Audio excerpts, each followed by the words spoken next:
लोकप्रियता लगातार कम होती जा रही है, जिसका सीधा असर बड़े और छोटे स्तर के चुनाव में देखने को मिल रहा है। हाल ही में झारखंड में बीजेपी को करारी हार का सामना करना पड़ा था और अब असम के बोडोलैंड टेरिटोरियल रीजन में भी हिमंता बिस्वा शर्मा की साख को तगड़ा धक्का लगा है। बीजेपी की ये हार उसके संगठन और भविष्य पर बड़ा सवाल खड़ा करती है। देखिए ये रिपोर्ट।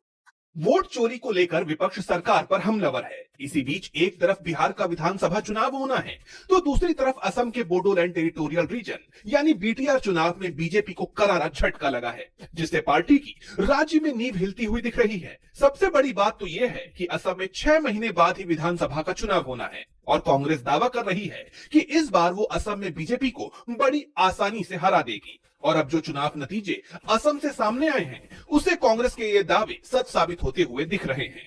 बीटीआर यानी बोडोलैंड टेरिटोरियल रीजन में बीजेपी की बड़ी हार हिमंता बिस्वा शर्मा के लिए भी एक बड़ा झटका मानी जा रही है। सबसे बड़ी बात तो यह है कि बीजेपी यहां क्षेत्रीय दलों से भी पीछे रह गई है।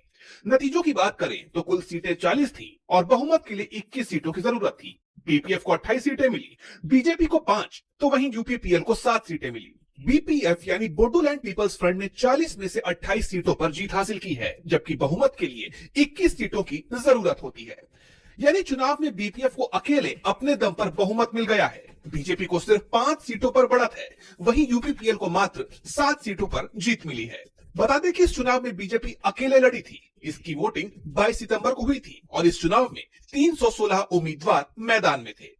ये नतीजे बता रहे हैं कि बीटीआर चुनाव में जनता ने साफ कह दिया है कि 6 महीने बाद विधानसभा चुनाव में वो बदलाव की तरफ देख रही है। यह हार बीजेपी के लिए एक बड़ी चेतावनी मानी जा रही है।